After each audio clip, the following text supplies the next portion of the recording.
My name is Paul Nunesdea. I'm a certified professional facilitator from the IAF, which stands for International Association of Facilitators. Since 2018, I've started a book series on architecting collaboration, and my latest book, in co-authorship with Martin Duffy and other renowned digital facilitators and guest co-authors, is titled Beyond Virtual Meetings. It's all about the importance of the digital tools that can extend and augment the power of you as a facilitator and a meeting host in virtual online meetings, but also on the hybrid meetings that are going to be so much needed in this post-pandemic era. Along with my co-author Martin Duffy and esteemed PhD colleague, we host Talk to Your Meeting Doctors, a series of hosted conversations with meeting experts that can advise you about how to transition to this new normal and take advantage of this incredible once-in-a-lifetime opportunity to make the organization of your meetings more sustainable and effective. Please stand by as the next show will start momentarily.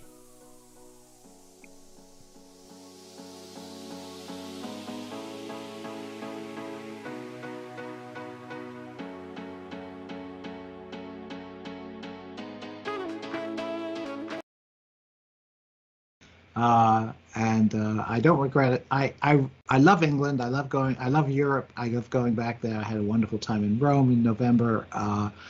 But I'm also happy I live in this country despite its flaws. Yeah, it's well, yeah, everywhere you're has going flaws through these days. challenging times at the moment, I think, Adrian. Yeah, let's not get started. Yeah, Yeah, let's not get started. And hello, dear viewers. This is a soft starting of our third episode on 2024 Talk to Your Meeting Doctors. And as you probably know by now, we are pleased to entertain today as our guest speaker, Adrian Segar. He will be talking about his work in a few minutes. But it's great to be here with you again, Martin. Welcome. Well, good afternoon. Yeah, thank you very much, Adrian. Lovely to meet you. And Lovely to meet you. Yes. Perhaps people didn't catch it at the very start, Paul, but Adrian, you were just explaining that you're about 50 odd years in the States, having originated in the UK. Yes, spent the first 25 years, but in my first career there, fell in love with Vermont to my complete surprise on only the second time I ever came to the United States, and then tried to figure out how to make a living in this beautiful place, which is, if many of your viewers will know, is just a stunningly beautiful rural U.S. state. And I don't regret moving here at all. It's just stunning. I look out my window. It's it's just very, very beautiful. It's so beautiful, indeed. And Martin, we normally start our conversations with a question. I'm not sure if Adrian already watched past episodes. Maybe he's kind of prepared, maybe not. But would you like to fire it? Yeah, and just extending from where we just started there, Adrian, we normally invite our guests, if there's something about yourself that people generally wouldn't know, any little trade secret or any little personal secret that might intrigue our listeners. I'll say that I've been writing a weekly blog for 15 years now, and so during that time, and it's mostly about meeting design and facilitation, but I write about all kinds of things, and my bio's there, so I'm fairly transparent about my life. But I think something again that I did when I was in England, or living in England, in my first career, I have, believe it or not, a PhD in high energy particle physics. I used to do research in neutrino physics at CERN. I was lucky enough to work on an incredible experiment there, maybe one of the most important high energy physics experiments in the second half of the last century. And and there are so many stories. I have one on my blog about being trapped in an elevator with a Nobel Prize winning physicist. And again, that's a long story, but it's on my blog and you can read about that. But yes, if you had told me at that time that I would be working with, what I would love to do is work with people and facilitate connection, between groups of people coming together, I would have said, I wouldn't have believed you. And I've had this long, weird kind of arc of professions and careers and life experiences that have brought me to this place, which I just really, and I'm very happy. I love doing what I do. Fantastic. Well, that neatly actually segues us into the theme that we set for today, which is Peer Conferences Unveiled, and the concept behind peer conferences. Can you elaborate, Adrian, and we'll let conversation take us wherever that conversation might go? Yeah, well, maybe a tiny bit, I'll try and make this really brief. I love to talk.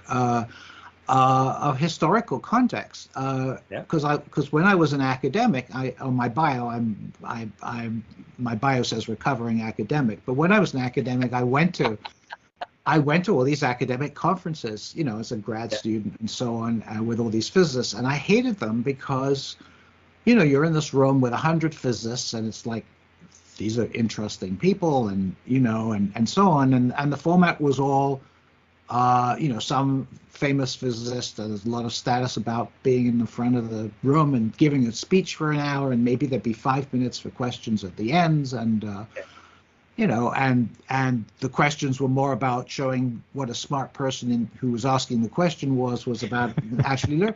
And I'm thinking, I'm in the audience, I'm thinking, there's people here, there's a guy, there are people sitting here and there. I don't know, maybe that's someone I'd really like to meet. Maybe we could work together. Maybe we could collaborate. Maybe I'd want to, or maybe I have stuff to offer them. And there's no opportunity. We spent all this time and money bringing all these people together, and nothing is going on except us listening to lectures. And of course, this was nearly 50 years ago. But it did, and the other piece of this strange obsession of mine is that I've always liked to facilitate connection between groups of people who have something in common, which is essentially what I do. And that, so I immediately, even when I was doing particle physics, I started organizing conferences. When I came to the States and started manufacturing solar systems, solar hot water systems, again, this was long before solar electricity was viable. I organized probably the earliest solar energy conferences in the United States back in the late 70s, early 80s. But they were all traditional conferences because that's all I knew. And then essentially in 1992, I wanted to do a conference in a new area, the rise of personal computers, using them in administration, educational administration. And I thought, well, who are the experts, when you do a regular conference? Well, who do you invite to speak?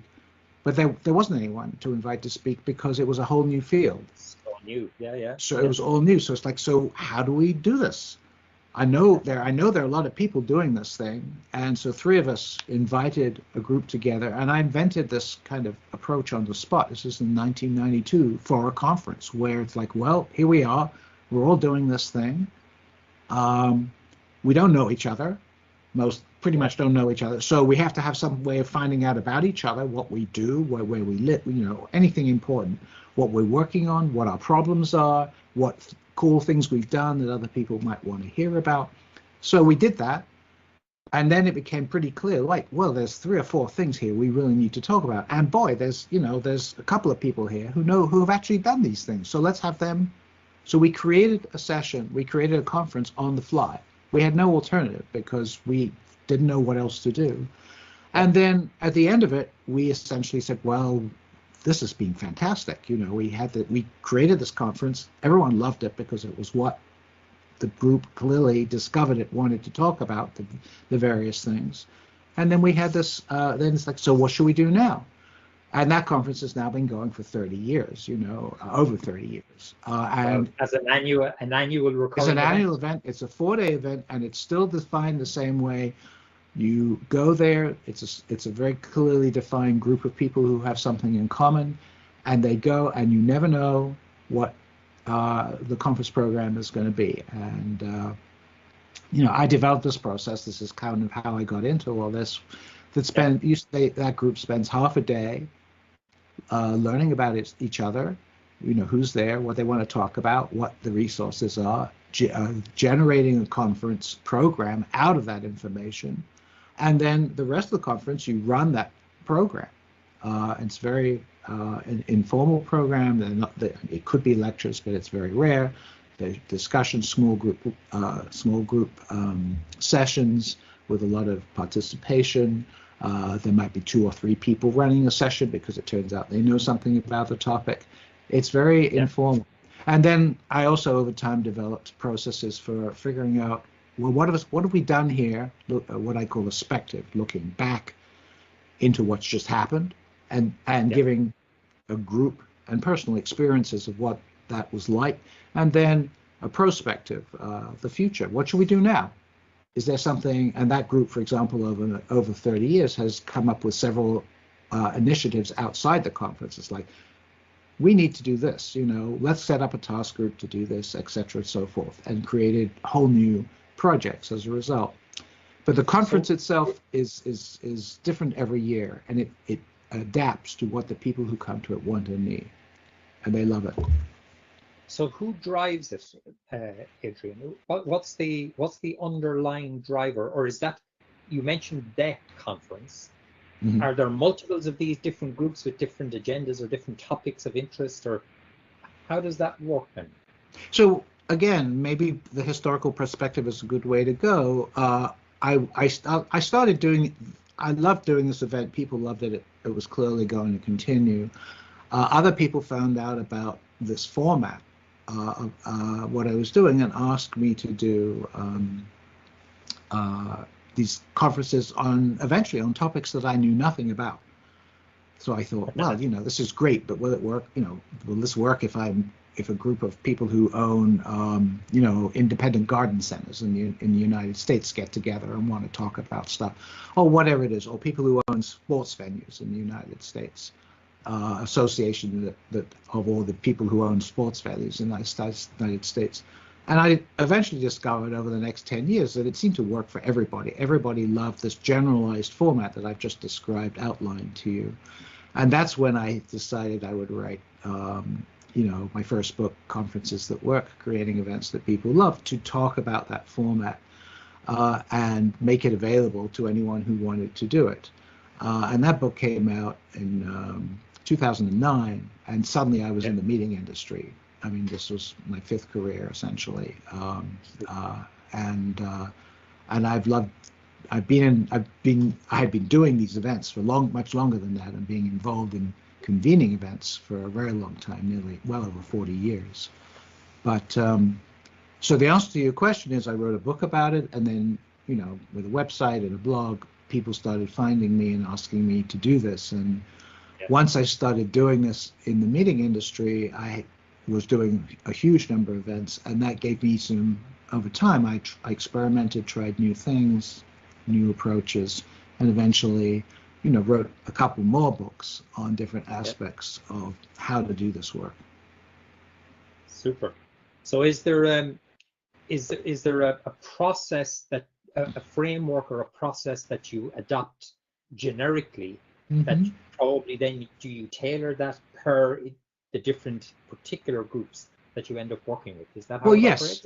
Yes. I mean, again, there's so much detail. What I like to do to describe the general process is something called the conference arc.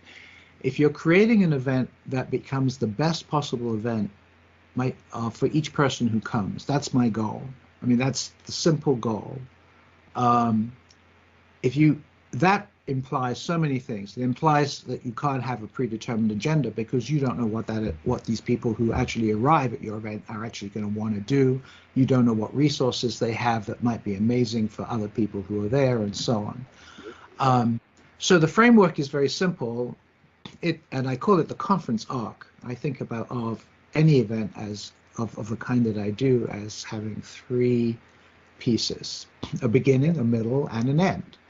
And in the beginning, I have a number of processes where we learn about each other. The core one is that I use a lot is called the 3 questions, where everybody at the event, and you divide into smaller groups if it's a really large event to do this, answers 3 questions to everybody in their group, maybe as many as 40 or 50 people in this opening session. And the questions are, there are no wrong answers to these questions. You can't answer these questions incorrectly. There's a fixed amount of time for each person, so we level status differences. It doesn't matter whether it's, the head of, a 50,000 person association or someone who just started working there last week. They get the same amount of time. And again, that works very well. And the 3 questions are, how did I get here? Which might be, I drove down the street, or I've been coming to this conference for years and I love it, or whatever it is. What do I want to have happen?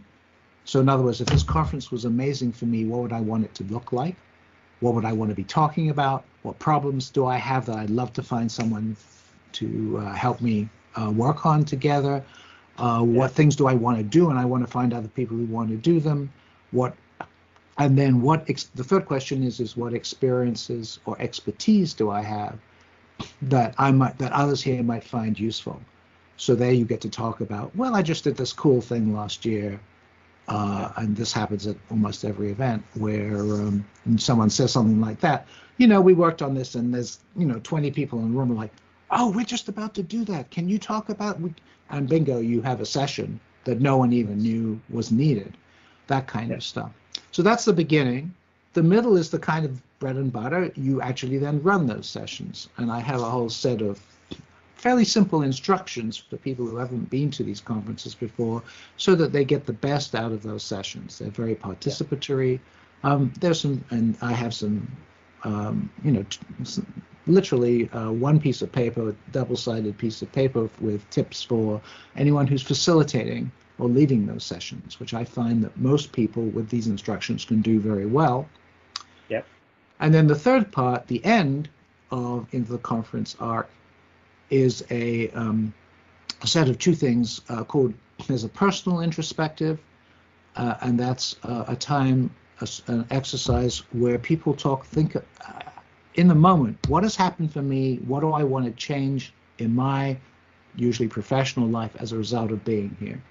And so while everything is fresh, the experiences are fresh, because how often do we go to a conference and go away, our heads are filled with ideas, and then, you've got to go back to work, and, you've got a million things to do, and those notes you wrote and those ideas never came to anything. So the personal introspective is an opportunity to strengthen and make it more likely that the changes you experience at the conference that you decide to make for yourself will actually happen.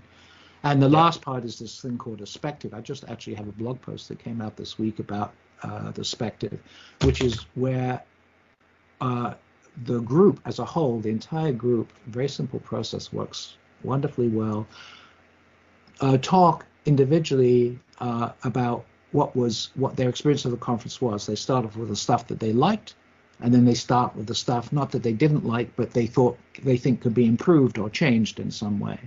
2 separate pieces.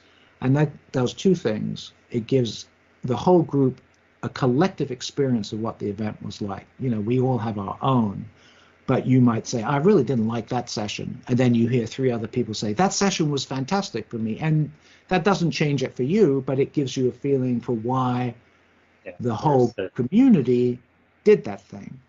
And then the second thing is, in the process, it creates tremendous community bonding. You're saying, wow, we all just had this experience together. And out of that often comes things that the group want to do in the future. For example, for a first-time conference, people might say, we have to do this again. Let's meet next year. Okay, who wants to be in the steering? All that stuff. That's the big picture. And then there's a ton of stuff that I've developed to deal with kind of special cases because there are all kinds of processes. Those are in my second book, which is kind of like a toolkit for process design inside participant-driven and participation-rich meetings like this. So let me step back a little bit, Adrian. From you said something about halfway through your comments there. You said there is no agenda. So it's the conference starts off with no agenda. So if there's no preordained agenda, what's the hook, or what's the reason that people show up in the first place? What are they coming? Well, it's obviously there needs to be my sort of ikigai, which is a Japanese word that means, my reason for getting out of my raison d'etre, reason for getting out of bed in the morning is, again, facilitating connection between groups of people who have something in common, which is basically every association, that exists on this planet, and things that we don't even call associations, because associations are actually just sort of incarnations of what one would generally call communities of practice. You have groups of people who have something in common. Every single association started with a group of people who said, we're all cardiac surgeons, or we're all, folks concerned about climate change, or whatever it is, and we want to meet and talk about that. And then the thing gets formalized, and so on. So the reality is these groups exist. There are hundreds of thousands of them all over the world. I mean, in Europe, in the United States, there are, I don't know, probably over 1 million associations alone. And there are plenty in Europe. They tend to be larger in Europe, and less of them and larger, because a lot of the things that people build associations for in the United States have handled at a governmental level in Europe and in other countries. But so the answer to your question is you define a community. There's a community of practice that's usually there are always some vague edges, but you have a group of people, like, I did a conference for, let's say, anyone who owns an independent garden center in the United States. All those people all know each other. And there's an association for them. So they have a lot in common to talk about, and so do cardiac surgeons, and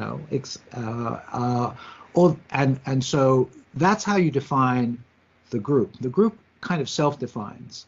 And then when you frame the invitation to the conference, you have to, make it clear who you're talking about. Maybe it's a certain kind of cardiac surgeon, or people who own independent garden centers rather than large chains, for example. I mean, you define that clearly enough so it's clear when the invites go out, I'm in that group. This is interesting. I will be meeting with other cardiac surgeons or whoever the group is. That's of interest to me. And when you tell them that it's a format where you will actually get to ask questions and get problems solved about that you personally have, that the conference is designed to work that way, and who knows, the conference may well even tap your valuable knowledge and experience and expertise that you don't even necessarily know is valuable until 20 other people say, wow, that's really a cool thing you've done. We want to hear about it. We want to learn from you. All those things become possible in these events. So once we've set a thematic area, we haven't set an agenda, but we've set a thematic area. We've identified a target audience.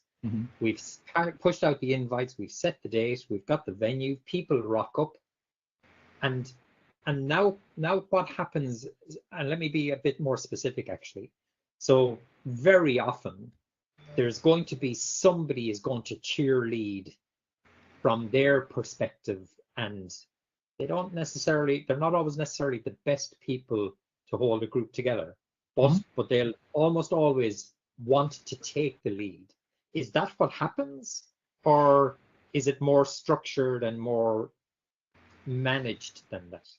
The subtlety of designing meetings like this is that you need people who I would call facilitators. I sort of define myself as a meeting designer and facilitator.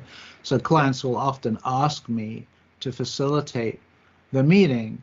And again, it's a meeting usually about something I know nothing about. I'm very curious and I'm always interested and I learn a lot. But these are very different. I mean, for example, Eric de Groot, who you mentioned earlier, he'll do corporate events. Okay, you've got situations where two companies are merging or something like that. How do we make that happen successfully and so forth? and he's brilliant at that. He has he's very, very good at that. My work is much more. My focus is much more on a good experience for each person who's there. It's interesting. It's fascinating, the world of meetings, and Yeah, it's absolutely. fascinating because now we see like kind of a specialization. Eric is more focused on corporate meetings, and Yeah, Adrian's more association meetings. It's yeah. interesting. But Eric said there, his focus is on personal experience as Mm. opposed to, let's say, corporate experience, which that's an area that I'd be kind of intrigued to understand in a little bit more detail as well from him. Absolutely, absolutely. But what crossed my mind, Martin, is that in the world of corporate meetings, every Yeah, one of us is also a professional from an association, likely. So we yeah, we are kind of, if we are not in a corporate meeting, we will probably end up in an association meeting. So it's yeah. so. Thank you so much for watching us, dear viewers. We are on episode 3 of Talk to Your Meeting Doctors. This is a LinkedIn Live event series co-hosted by me and my dear colleague Martin Duffy. Today we have as a special guest Adrian Segar from the United States, and we are having a wonderful conversation. Martin, can you just bring us back to the thread? Sure. Yeah. I'll do a really quick synopsis to bring us forward. Adrian, you started off telling us your first career in particle physics brought you along to academic conferences, which you found a little bit stifling of participation. And you found a way for new people coming together in groups to engage hearts and minds in a way that was based on a beginning, middle, and end to the conference. Your beginning has 3 key questions that enable people to engage and interact with each other at the interpersonal level. And out of that flows the common interests that they have in whatever the thematic area of the conference is. The middle part of your session is then to run the discussions using facilitators within the groups themselves, and you've got guidelines and so on for that. And then at the end of the conference, you said to us that there are 2 different endings that you try to focus on. One is the personal kind of perspective. So what did people introspectively take or get from the conference? And they do that at the very end rather than 3 days later when a lot of it might have gone out of their heads.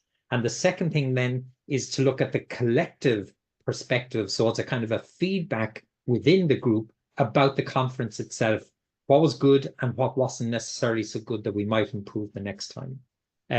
Interestingly, then, you took us from framing the invitation to the event, which now takes us into particular groups with particular individuals in the group where there's a thematic area, and then your focus is typically on the personal experience that people get from the conference that they're attending. And that's where, unfortunately, the technology let us down. We had to pause, and we're back to continue. So looking at it from the personal experience point of view, as opposed to your colleague Eric de Groot, where you suggested Eric will be more focusing on the corporate perspective. Your perspective is at the personal experience level. Could you expand that idea just a little bit for us, Adrian, to give us a flavor of what you have in mind with that? Yes. Again, going back to my joy at bringing people together at an individual level in ways that work for them. I don't determine what those ways are. I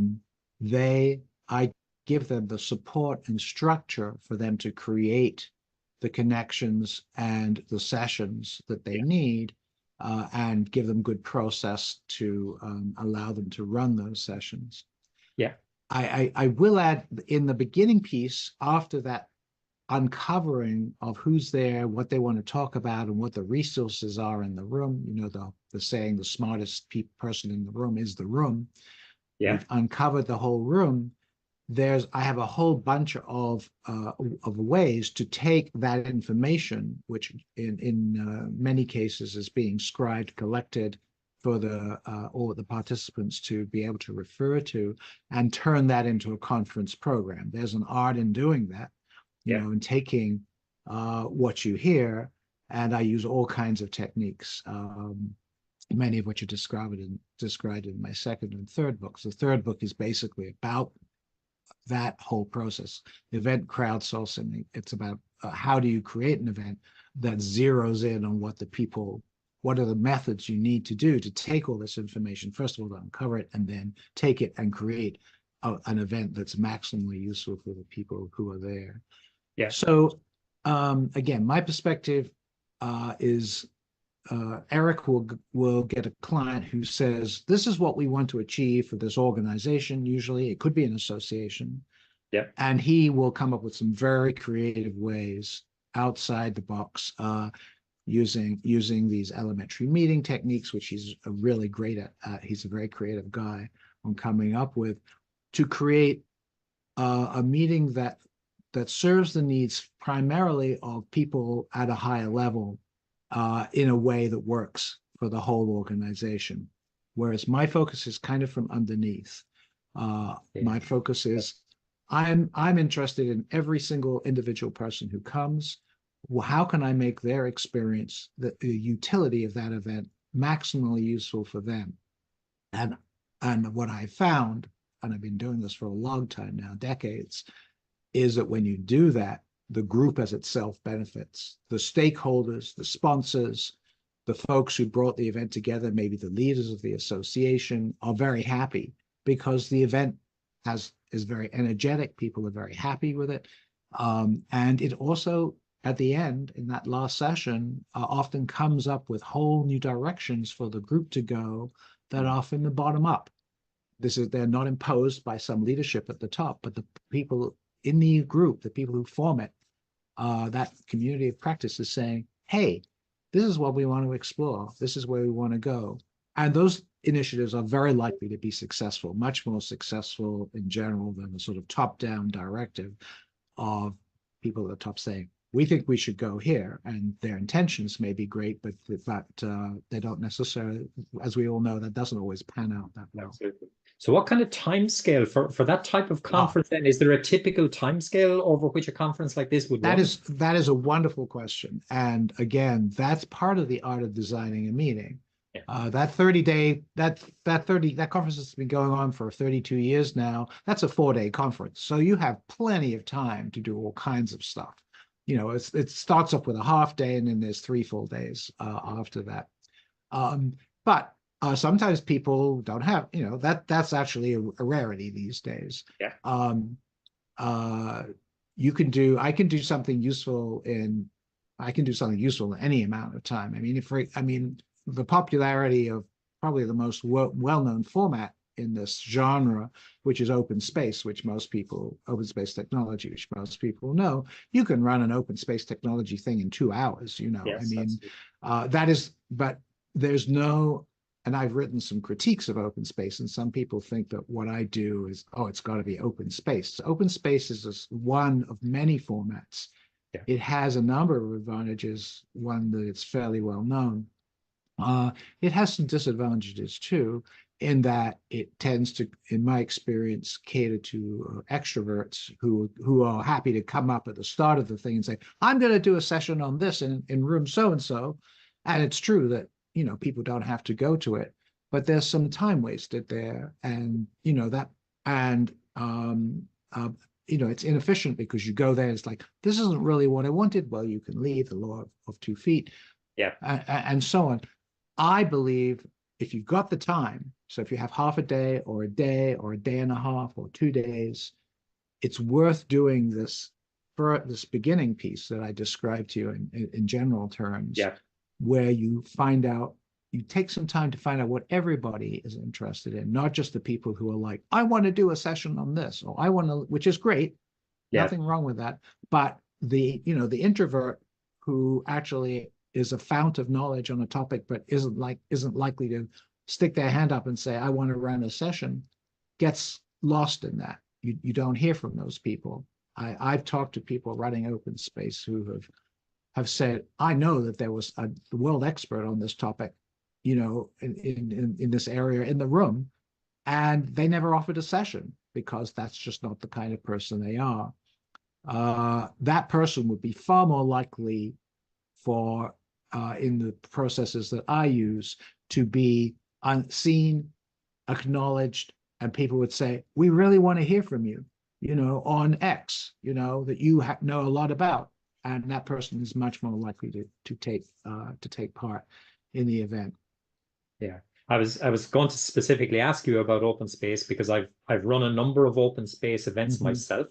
And some of the things you were describing are very similar to open space, but actually some of the things you're describing are quite different to open space. So would you characterize open space as a variation of peer conferences, or would you describe it more as a separate type of format in its own right?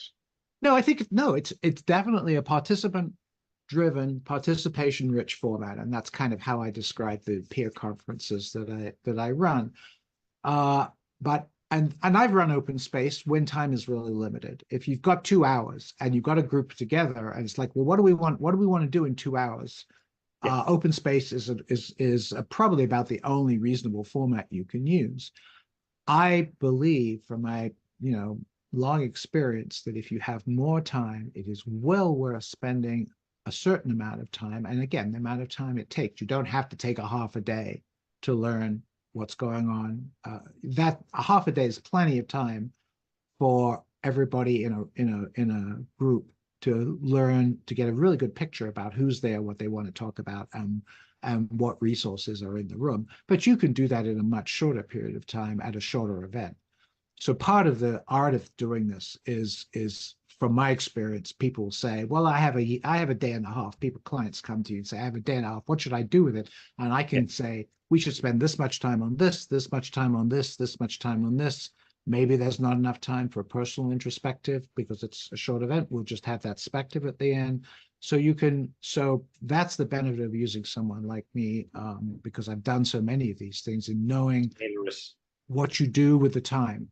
Yeah. And there are certain situations where you do something where your client, I did a conference in Philadelphia last summer where the client wanted to start off, it was a association, a 50-year anniversary of a US association. And they wanted to talk about the future. It was the first time they'd ever had a conference. And they wanted to have it. They had already invited, when they brought me in, an expert about talking about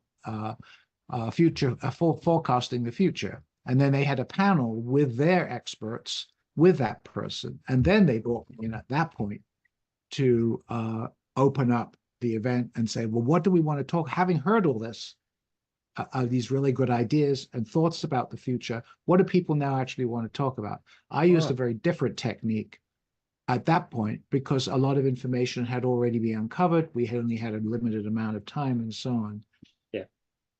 The other thing that I will mention that I can do, that I really love to do, is, and that I kind of specialize in, is taking a large group of people with a significant problem that's group-wide and facilitating a very large group discussion for solutions on that problem.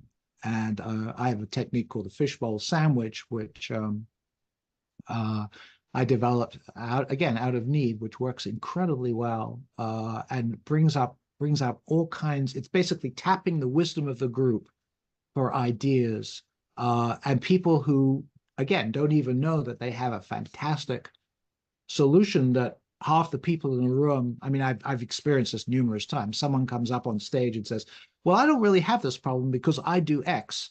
Yeah. And half the room goes, oh, that's brilliant.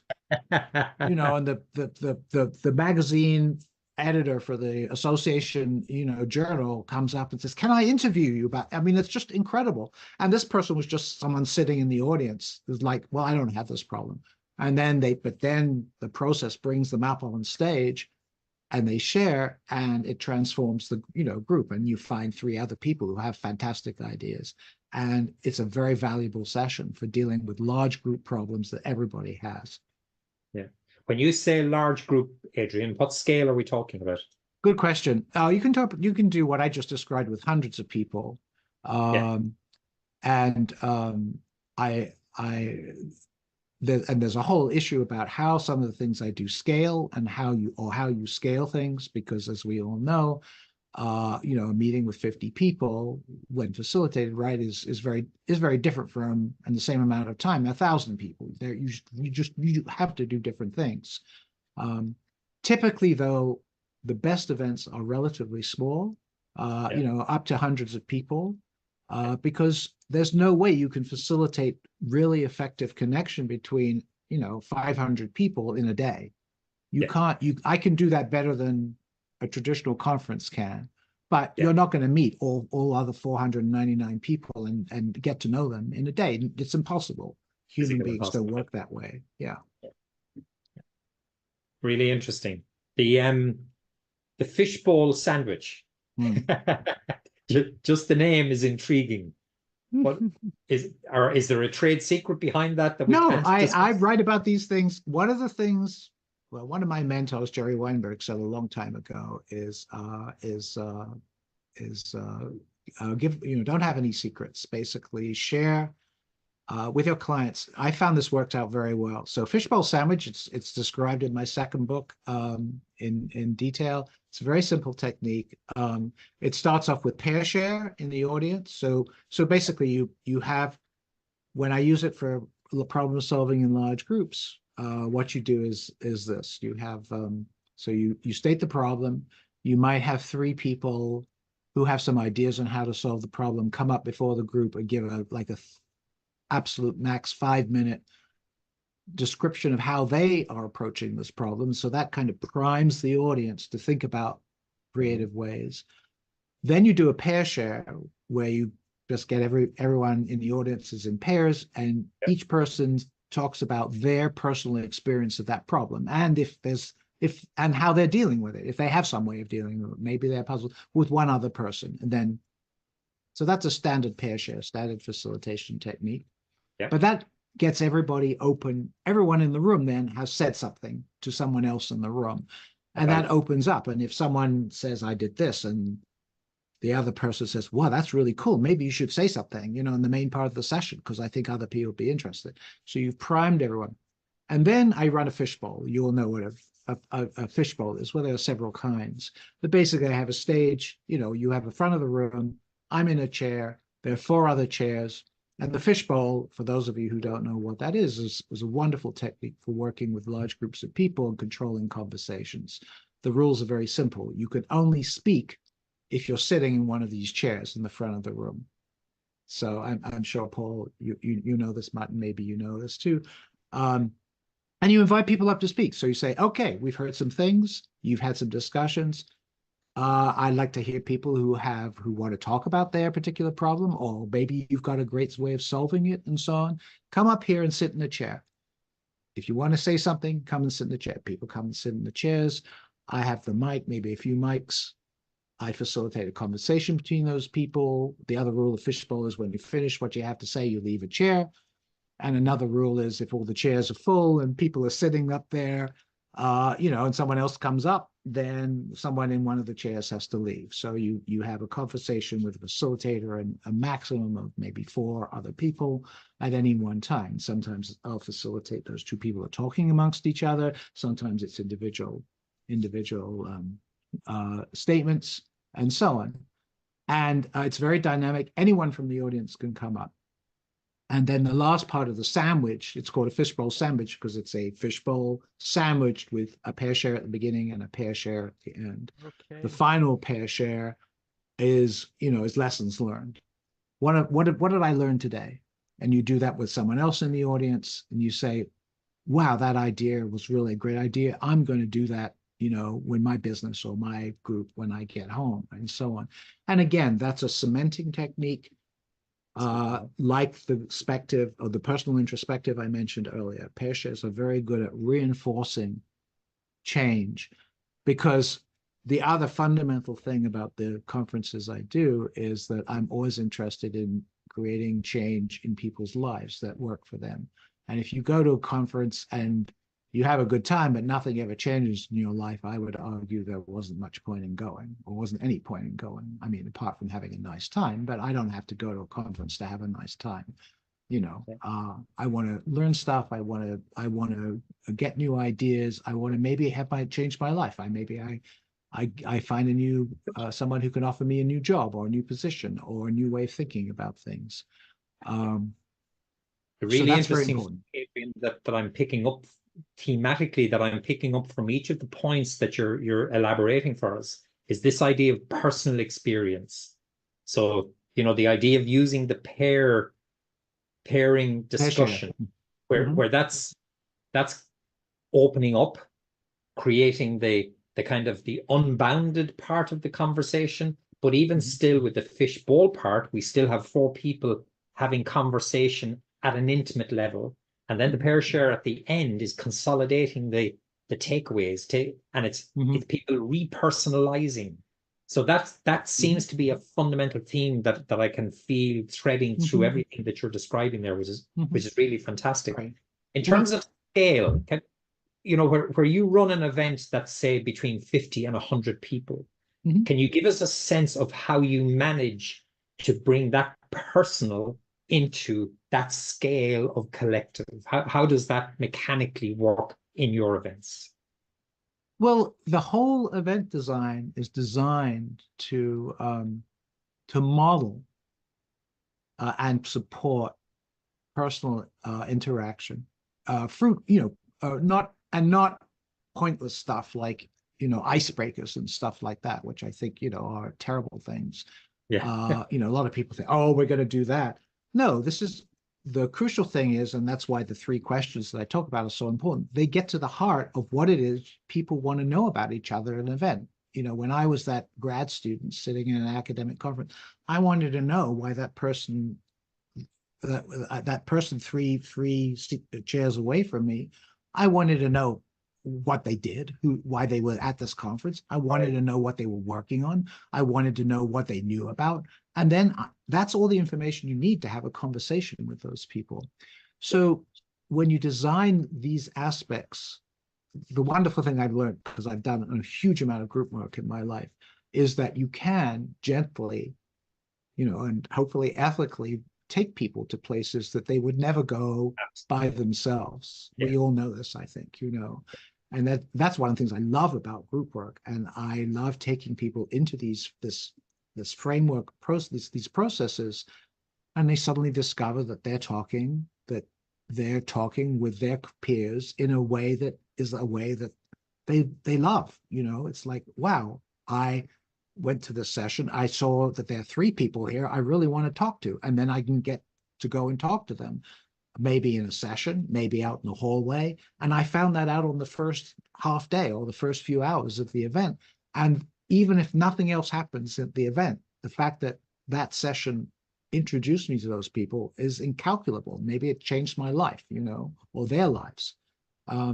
So you build all these interpersonal stuff, the support and the norm that it's okay to communicate and talk to people. You give them a framework to do it in that's not threatening, that's safe, and then you sit back and let them do it. I mean, you watch it and you make sure it's going according to plan, but they do all the work.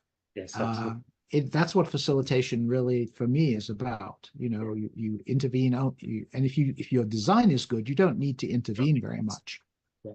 Absolutely. And when you bracket it then at the back end, very early in our conversation, you mentioned the idea of closing out, and you have the two steps to closing out, which is the personal introspective, and then there's the prospective piece. The prospective piece. Yeah, it's a combination of a retrospective, looking back, and a prospective, which is looking forward, and I call them spective because it's both. Okay, so the future-looking spective that you operate, how does that work just in practice? What does that sound like or feel like in the group? Well, so I usually use, in terms of the process I use for that, I usually use a pair share or trio share to get people going. You know, so people might say, might talk to each other and say, yeah, this is what I really liked about the event. And so they are already, everybody in the room is already thinking about what I look like. And then I use a very simple technique called plus delta, Yeah. you know, which is, Yeah. you know, but it works really well. You do it with a flip chart, or you can do it with a Google Doc. I do have, and I have two mics, a plus mic and a delta mic. And I have people come up and I just say, okay, if there's something you liked about this event that you want to share, come up to the mic, the plus mic, and people form a line, be brief. You know, this is what I like, the session, the food, you know, whatever, you know, meeting this person, whatever it is, you get a stream of those. And I keep inviting the audience up. And you can do this with hundreds of people, and it can still, you know, half an hour, sometimes less. You can get this very good information about what was great about the event. And sometimes I have clients video these things because people, they turn into amazing testimonials. It's like, you know, someone say, this was so great, and so on. So there's the plus mic, and then eventually the pluses peter out, and then I open up the delta mic and I explain, this is not about bad stuff. This is about how you would change, what would you change to make this event even better? And people come up there. I think we should do more of this. You know, that session could be improved by blah, blah, blah. And I have two mics because it's very possible someone will come up to a delta mic and say, I think we shouldn't do this anymore. And someone else in the audience will say, actually, I thought that was really good. They'll come up to the plus mic. So you're hearing some. So anyway, but that's plus delta. Very, very good technique. And I usually have, you know, the client will usually have people recording what people have said, because that's incredibly valuable information for the stakeholders to maybe improve the event, you know, for next time. And sometimes the plus delta, and this is also client specific, occasionally clients will ask me to deal with a, you know, an issue that has been troubling the association, that comes up during the plus delta. You can hear it, you know, it's obvious, often pretty obvious. And after that, I will often facilitate a discussion, which might be kind of like a fishbowl sandwich or whatever, on a specific issue. Or we might hear an overwhelming desire, the plus delta, which I feel compelled to say, okay, guys, I think we should spend a few minutes figuring out this. It's very clear that this group wants to do X. Let's just have a few minutes to facilitate a discussion on how that's going to happen right now while it's really fresh in our minds. And that's why the group perspective, that last session, I usually budget it for maybe an hour, and it's often less than that. But that hour allows us time in case some issue comes up that needs individual attention. Super. Yeah, I've used a technique called, I call it PMI, plus minus interesting, and it was developed by Edward de Bono. Yes. It's a very similar principle. Yes. The interesting is it's not a plus and it's not a minus. It's whatever people found interesting, but it's the same concept of delta, where we find the difference in perspectives, and then we can actually lever off that to say, well, where would you take this conference next, or the next conference, where would you take it differently? Which is really. Paul, I'm watching the time there. Are we at our limit at this point? We are at our limit, but still I have a last question to ask to Adrian, if I may, Martin, and then over to you to the wrap up, because it's a privilege to have here Adrian Segar, you know, the mind beyond the peer conference model, should we say, instead of even more than a method, it's a model to design, create your own conferences. And Adrian, I've learned so much in these last few minutes with you, and also the comparison you had with open space technology. It's really interesting, because it never struck me that how important it can be to have the group to melt before they actually start working. And I think that's precisely what you accomplish with your peer conference model, is that melting at the start that will make people to join a safety zone where they then will be able to learn from each other. That's amazing. And definitely, a question to you, though, is that in the meeting industry, as you rightly said that you're positioning yourself in the meeting industry, there's still these traditional conferences that attract people by the thousands and extremely expensive. I normally compare them to people in a library buying a book, right? Because this is a preset content that you want to acquire when you buy that book. So you go into that conference, you pay the ticket to get that content, right? But in the end, it's always back to the principle of you leaving that conference, maybe with some wonderful experience, but with little change on yourself. So how do you convince meeting owners, the people who organize these large events, that, a peer conference model is more sustainable, more effective? How do you convince them? Well, there's no one answer to this. My rule of thumb, and I think Eric has said the same thing to me. My rule of thumb is if I can actually get to talk to the decision makers at the organization I work with for 10 minutes, the CEO, let's say, I can convince pretty much anyone. And this tragedy is very often that middle management or upper management will contact me and say, hey, I love what I read about your stuff, or I heard about it, or a colleague of mine experienced it, and we want to do this. And it's not unusual for the CEO to be inaccessible to me and say, well, can I talk to your decision maker about this? Because I can convince most people in my experience if I can talk to them directly. And sometimes that's impossible. Sometimes at these larger organizations, this person, you can never speak to them. And I have to say that when I don't, it's rare for this approach to be adopted. We still, so many associations, organizations are still stuck in these hierarchical models that I don't really reflect, I think, reflect a really effective environment for creating change and fulfilling the needs for which the organization is created. We still have a lot of top-down stuff. So the answer to your question is, I get frustrated with it too. I mean, it's not like I get to work with a client. A client approaches me and then they hire me. I mean, when as a consultant, you need to be prepared for people to reject your advice. You have no influence, only authority. The plus side of all this is that I love the clients that I get to work with. I mean, because they get, or at least partially get, enough to trust what I do to actually experience it. And when they do, typically they will adopt how in their meetings I influence them, and their future meetings, even if they don't use me anymore, are different. So, and again, I enjoy the actual experience of, I love running in-person meetings. I do it online as well, obviously, and design online meetings as well. Spend a lot of time since COVID figuring out how to do what I did or do in person online. But it's a perpetual struggle to change. And I've written extensively about this in my books.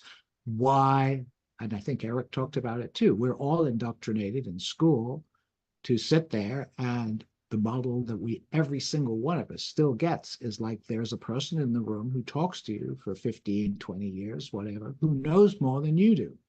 Yeah. And that is how you get taught.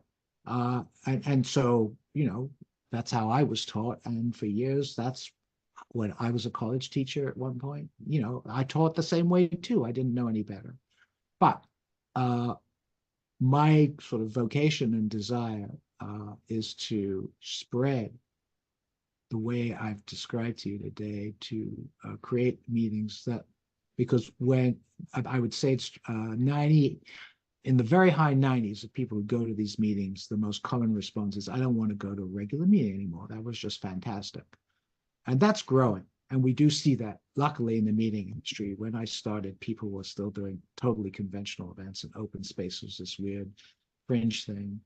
And now people in the meeting magazines talk about the importance of connection at conferences rather than just content, and how we create that. They still don't, most people still don't know how to do it well, but at least we're moving in the right direction, and that's all we can do. Absolutely. And for you, dear viewers watching us, if you want and you want to plan a meeting, please contact to Adrian Segar. There's a wealth of resources in his website, conferences that work.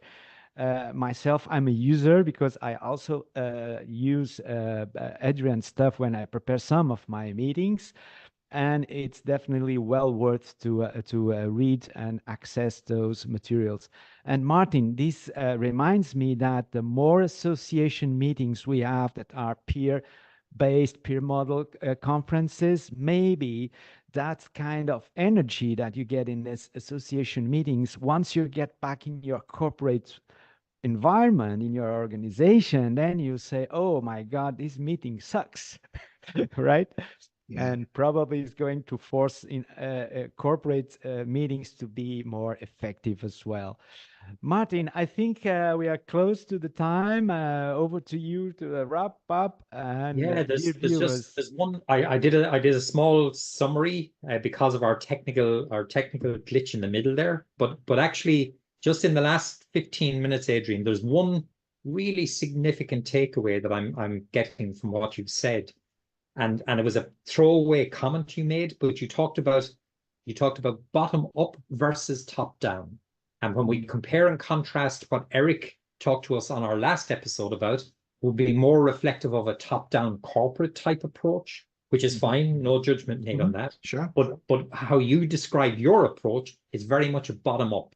And from my own experience, what I might suggest is that the fear of the peer conference approach might just be a fear that if the bottom up is going to send us in a different direction to where the top down thinks we should be going, are we afraid that we won't be able to handle the shift required? Or do we embrace the possibility that by adopting a bottom up shift, we can all actually head in a much more unified and harmonious and productive direction?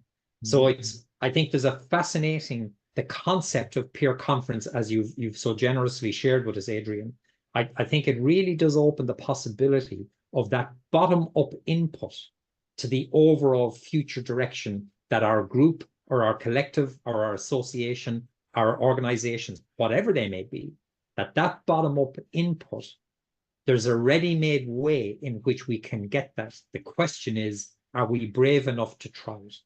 I think that's an excellent point, and I agree that a lot of the difficulty in introducing these kinds of meetings to replace or improve on existing meetings is the fear of something unknown and something that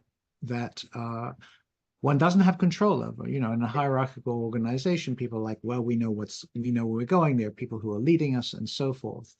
The thing that actually happens, and I don't think this has ever not happened, is that the folks at the top discover that these events are incredibly useful for everybody, including them, and the participants, the folks who are not at the top, really appreciate the leadership for giving them these opportunities, and are very grateful. And again, my experience is create a stronger organization. So it's win-win for everybody. The leaders actually get really good feedback from these events, and are also really appreciated. Yeah. And the people in the organization or the association are grateful to them. It's like, thank you for making this event much better than the traditional event maybe we used to have, or I've gone to all my life, and so on. So there is no downside, but you're right, there's fear, and change is scary. I've written a lot on my blog about facilitating change, the difficulties of doing that, how to do that, leadership models. There's all kinds of stuff there. Yeah. And I do want to mention actually that it is the most popular website on meeting design and facilitation in the world. I think about nearly 6 million page views last year. So it's a pretty popular website. Yeah. And there's tons, over 800 blog posts on it, conferencesthatwork.com. It's a great resource, and you could read everything for free. And, and then again, I have, these books. If you want some books as well, that really go into all these things we've talked about today in a lot more detail. Super. In terms of Fantastic. why you should do them and how to do them. Really practical stuff. We are on a mission here, Adrian, and thanks for joining our list Yes. of guests here and Talk to Your Meeting Doctors. We are on a mission here to convert the meetings of the world in much better meetings. Better ways. I agree with you. I'm with you 100%. Thank you very much for inviting me here today. I love talking about it. I appreciate the opportunity, and it's great to meet the two of you and have some, find some more allies in this journey we're on. Definitely. Real pleasure meeting you, Adrian. Thank you very much indeed for your time. Bye now. Okay. Bye. Take care, everyone. Bye-bye. Bye. Hey, what a fantastic conversation with Adrian. It's and on his final point there, Paul, he raised an interesting challenge, and a challenge that Eric de Groot raised with us actually in our first episode, and that's the challenge of convincing the powers that be within organizations that there may be a different way and a better way to manage their resource of meetings in its totality. So not just the special meetings or the special conferences, but equally their day-to-day meetings. So perhaps we could line something up for a future episode on that. Absolutely, Martin. And this is what we discussed in the past when we did a review of 2023 episode. Coaching, executive coaching is really an important part of group facilitation in the end, Absolutely. right? Yeah. And perhaps that could be an interesting topic for the next episode, and we're inviting some executive coaches also to be in this conversation. And definitely access to top decision makers is important, because as Adrian just said, sometimes he's prevented to discuss his ideas with top decision makers. But definitely it's going to be an interesting conversation. Yeah, let's look forward to that one, and hopefully everybody will tune in for our next episode. And thank you so much, dear viewers, for watching us today. We had the privilege to add Adrian Segar, the pioneering mind behind peer conferences. Thanks so much for watching us. Thanks, everyone.